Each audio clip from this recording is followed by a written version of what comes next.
the beauty of slowness. It's in the sound of a pen scratching across paper, in the soft weight of a letter sealed with care, in a walk that has no destination, only presence. That's a kind of beauty that doesn't shout. It doesn't flash across screens or ask for likes. It waits quietly in the corners of everyday life. These things don't demand your attention. They earn it. In a world that's always speeding up, it's easy to forget. Depth isn't in doing more. It's in doing things with your whole self. Sometimes it's the smallest, simplest things that open the biggest doors inside us. Like keeping an old notebook, it's just paper and ink. But somehow, it becomes a mirror. Not the kind that shows your face, but the kind that shows your mind, your moods, your becoming. Or walking, not to burn calories or get somewhere faster, but just to walk.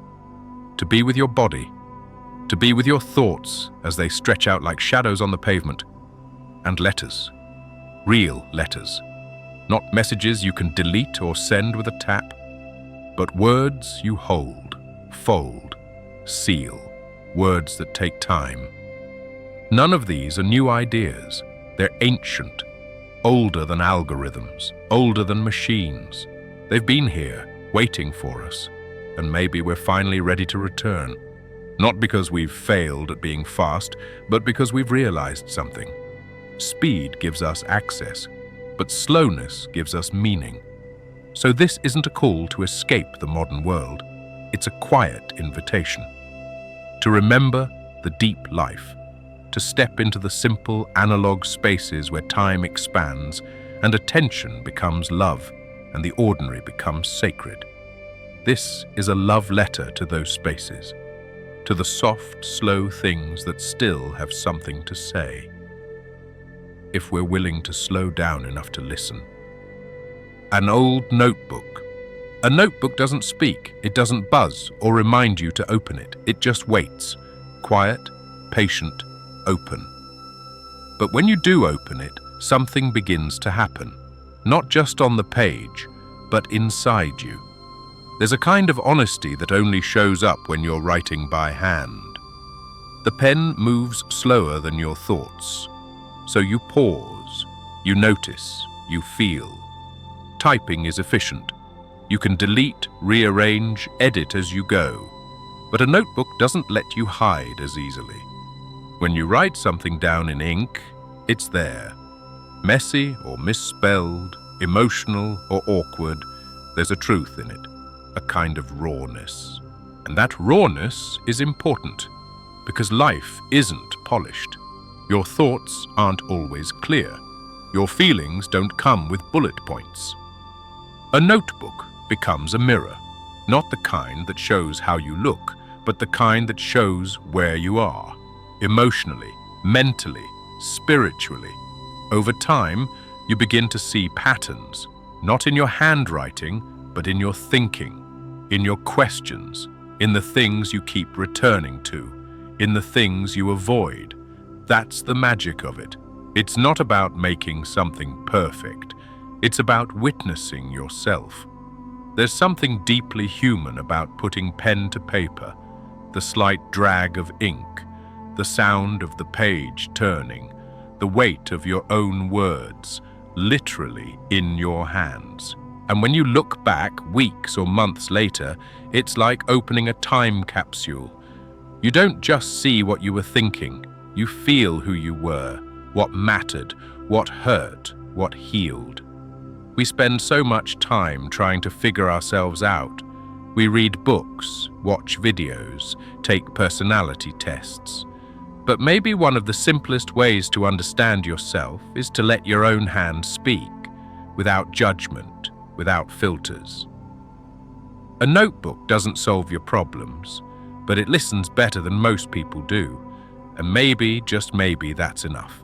So keep a notebook, not for anyone else, not for productivity or perfection, just for you, for your thoughts when they're still soft, for the parts of you that don't always have a place in public, for the quiet version of yourself that still needs to be heard. A notebook is not a tool. It's a companion. And sometimes it's the only mirror that tells the truth. Walking without a destination.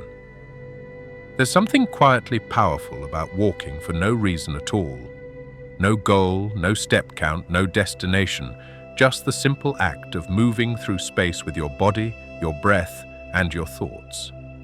In a world where nearly everything is measured, time, distance, productivity, walking without purpose feels almost rebellious.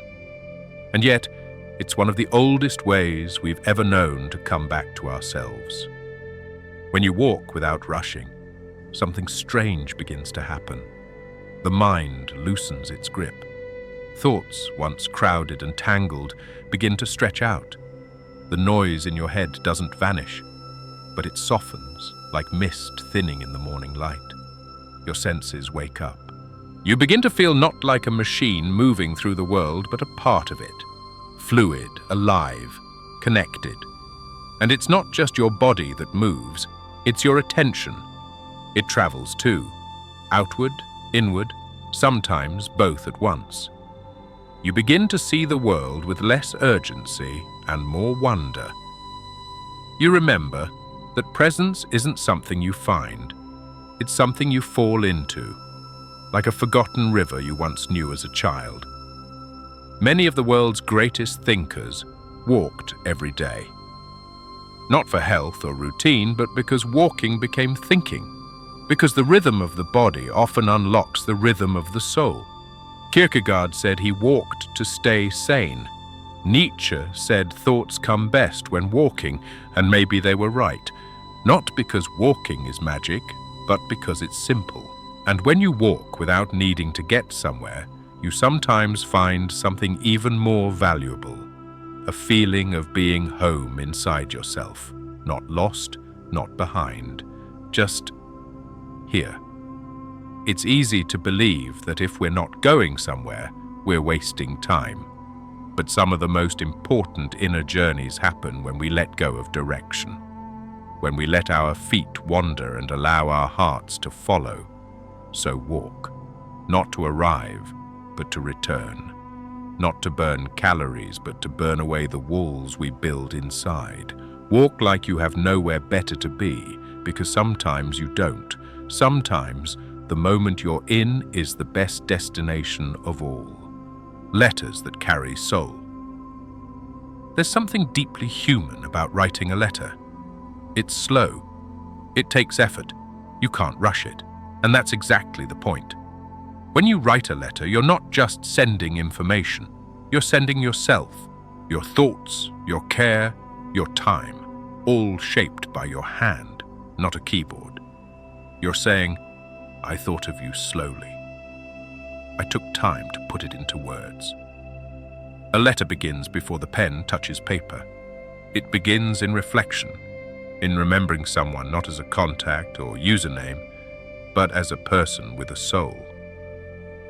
You pause to ask, what do I want to say? How do I want them to feel when they read this? And when you do write, the words come differently. They're not reactive, they're considered. You don't write just to get something off your chest. You write to connect, to share, to build something between two hearts that might be miles apart. We forget this in the age of instant messages. We send quick thoughts, abbreviations, emojis. But a letter, real and physical, asks you to slow down and feel. To remember that some things are too full of meaning to be typed in a hurry. And maybe that's why we miss letters more than we realize. Because they remind us of a time when connection wasn't measured by speed, but by depth. When communication wasn't constant, but consecrated. When words were not just tools, but gifts. So write a letter to a friend, to a grandparent, to someone who wouldn't expect it, even to yourself. Let your words take the long road, because in that journey they gather soul, and by the time they arrive, they don't just carry a message, they carry you. There's a kind of intimacy that only lives in ink. The curve of your handwriting, the weight of your pauses, the smudge where your hand rested too long. These imperfections are not flaws, they are evidence of presence. They say, I was here, with you, in this moment. A letter doesn't ask for instant feedback. It teaches you patience, both in the writing and the waiting. You don't know exactly when or how it will be received, but you trust that it will arrive and that it will mean something. And when someone receives a letter, they don't just read it, they hold it. They notice the texture of the paper, the slant of your words, the choice of envelope. It becomes more than a message, it becomes a keepsake. The texture of simple things. Some things in life don't make noise, but they stay with you. You don't always notice them at first, but they carry a kind of quiet weight, a presence, a texture. Simple things, like the sound of boiling water before tea, like the way sunlight pools on your table in the morning, like folding clothes still warm from the dryer, like the way your hands move automatically when tying shoelaces or buttoning a shirt. These aren't remarkable events. They don't make it into journals or photographs, but they shape the rhythm of your life in ways that are so deep they almost go unnoticed.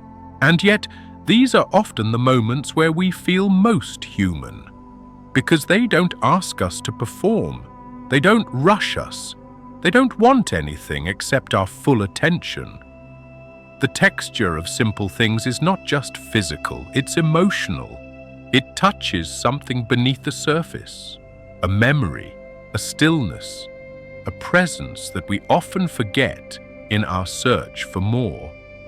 When you fix something with your hands, sew a button, repair a broken chair, wash your own dishes, you become part of a slower rhythm. Not the rhythm of output, but the rhythm of care. And there's depth in that. Because when you care for small things, you're not just keeping objects in order, you're keeping your attention in order. You're saying, this matters, even if no one sees it. That's something the modern world rarely teaches us. We're told to optimize, to multitask, to delegate. But when every act becomes a means to an end, life becomes thin, hollow. We stop living in the moment and start living in our heads. Simple things bring us back down. They anchor us. Think of making tea, not by pressing a button, but by boiling water, waiting, pouring slowly, watching leaves unfold. There's nothing dramatic happening there. But if you're paying attention, everything is happening. The smell, the warmth, the way your body softens as you wait without needing to be entertained. That's something the modern world rarely teaches us. We're told to optimize, to multitask, to delegate. But when every act becomes a means to an end, life becomes thin, hollow. We stop living in the moment and start living in our heads. Simple things bring us back down. They anchor us. Think of making tea, not by pressing a button, but by boiling water, waiting, pouring slowly, watching leaves unfold. There's nothing dramatic happening there. But if you're paying attention, everything is happening. The smell, the warmth, the way your body softens as you wait without needing to be entertained. Some breakthrough, some moment that will finally feel worthy. But depth doesn't always look like intensity. Sometimes it looks like ease, like simplicity, like lighting a candle before you read, like writing someone's name slowly on an envelope, like sweeping the floor and finding peace in the motion of it. These moments aren't content, they aren't currency, but they are truthful. They remind us that we don't need more to feel more. We just need to notice. Because when you truly notice something simple, it becomes something deep. And when you let yourself live inside that noticing, really live in it, you realize that meaning doesn't come from what's loudest or fastest.